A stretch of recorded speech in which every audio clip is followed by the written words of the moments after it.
भगवान सुखदेव कहते हैं, राजन,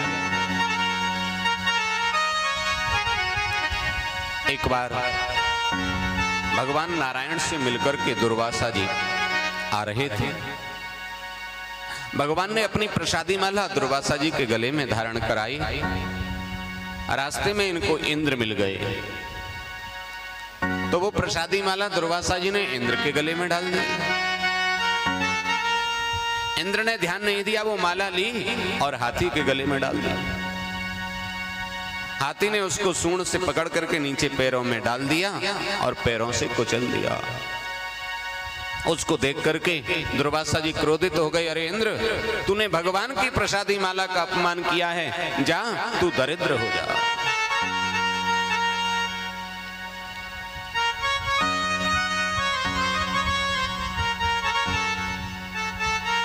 घर में अपने मंदिर में भगवान स्थापित करने चाहिए।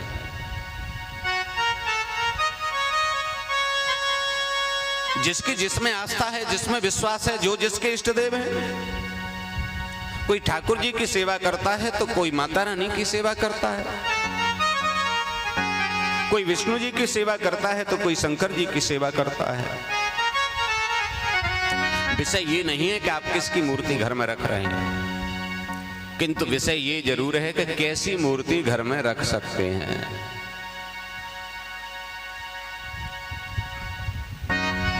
घर में 9 अंगुल से बड़ी मूर्ति पूजा में नहीं रखनी चाहिए।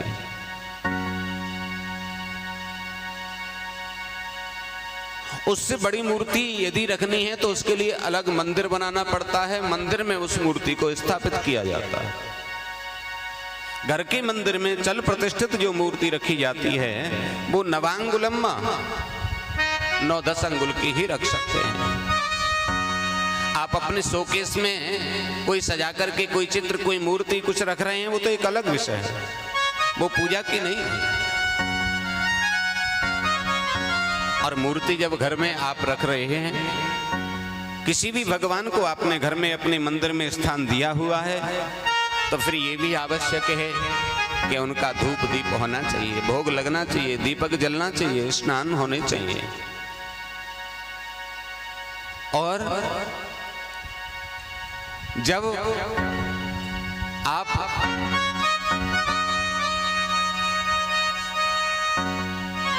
पूजा पाठ करते हैं और पूजा पाठ में जो पुष्प भगवान को चढ़ाते हैं, माला भगवान को चढ़ाते हैं,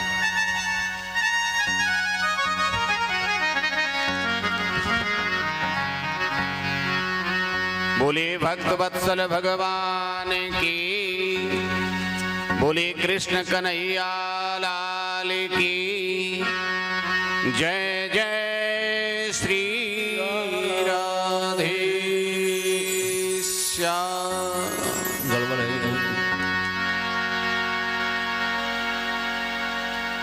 तो भगवान को जो हम माला चढ़ाते हैं, पुष्प चढ़ाते हैं, तुलसी पत्र चढ़ाते हैं, वह पुष्प, वह तुलसी पत्र हम जब उठाएं तो कहीं ऐसे ही उनको नहीं फेंक देना चाहिए। उनको एकत्रित करें और किसी ऐसे स्थान पर उनको डालना चाहिए जहां किसी के पैर नहीं पड़े, नहीं तो इससे दरिद्रता आती है।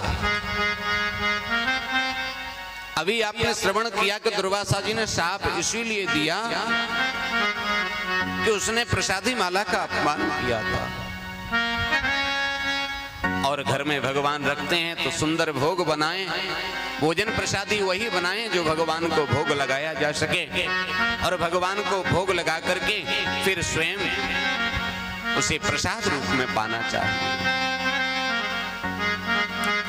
अब तो उस साप के वसीभूत इंद्र जो हैं वो राक्षसों से हार गए, राजपाट दे बैठे, भगवान के पास गए। भगवान ने कहा कि समुद्र मंथन करो, राक्षसों से धोखे की मित्रता कर लो, क्योंकि तुम अकेले मंथन नहीं कर सकते। सर्प और चूहे जैसी मित्रता। अस्तु, दोनों इस बात के लिए सहमत हुए कि समुद्र मंथन किया जाए, क्योंकि उनको ये बताया गया कि उसमें से अमृत निकलेगा। भगवान ने व्यवस्था की, मंदराचल पर्वत की रई बनाई गई, बासुकी नाग को मथने के लिए लिया गया रस्सी की जगह। और भगवान ने देवताओं से पहले ही कहा था कि तुम पहले मुंह की तरफ लगना। देवता मुंह की तरफ लगे। राक्षसों ने सोचा हो सकता है इनकी कोई चाल हो। राक्षसों ने कहा तुम क्यों लगोगे इधर, हम क्यों नहीं लग सकते? बोल नहीं नहीं, इधर तो हम ही लगेंगे। नहीं, इधर तुम नहीं लगोगे, हम लगेंगे। देवताओं ने कहा भैया तुम लग जाओ। अब जब मंथन प्रारंभ हुआ महाराज, जब चला तो बासुकी नाग जैसे ही चलने लगा तो उसके मुंह से बड़ी गरम गरम हवा और जहर और सब निकले और राक्षस लोग परेशान हो। मंथन प्रारंभ हुआ तो मंदराचल पर्वत जो है वो नीचे को जाने लगा।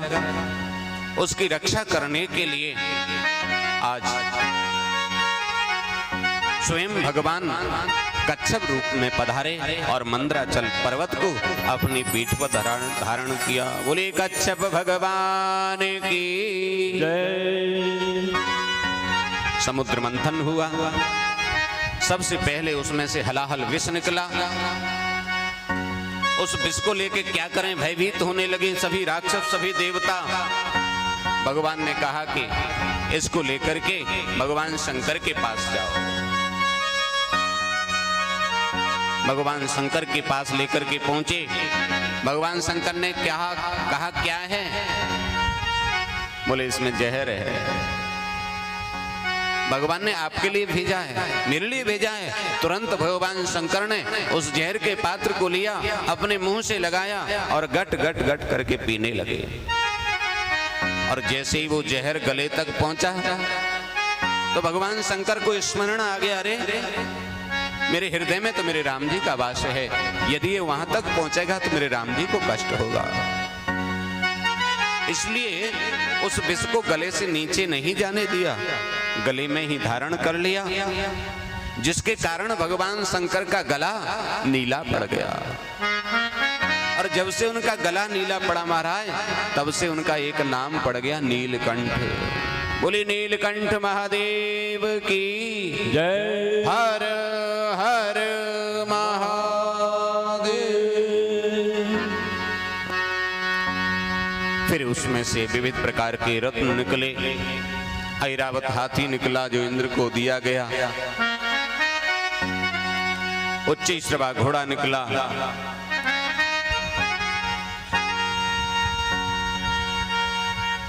साक्षात लक्ष्मी जी निकलें जो भगवान नारायण को व्याई गई। और अंत में अमृत का कलश लेकर के धन्वंतरी जी महाराज प्रकट हुए। जैसे ही कलश को लेकर के बाहर आए, राक्षस लोग उस अमृत के कलश को लेकर के भाग गए। भगवान ने मोहिनी रूप धारण किया और इनको सही से हिस्सा करने के लिए कहा।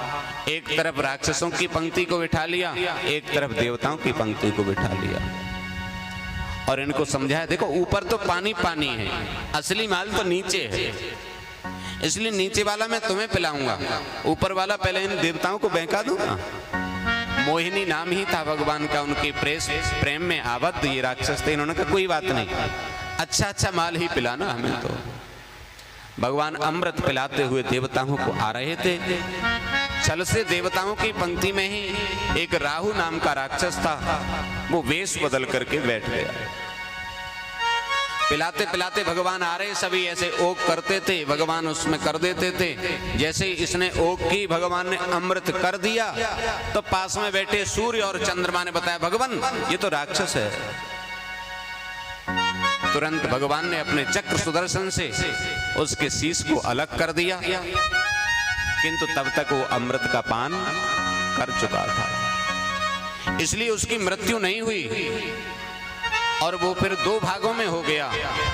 एक शीश अलग हो गया, धड़ अलग हो गया, और आज भी उन दोनों भागों की पूजा नवग्रहों में हम कहते हैं, करते हैं। एक का नाम है राहु और दूसरे भाग का नाम है केतु।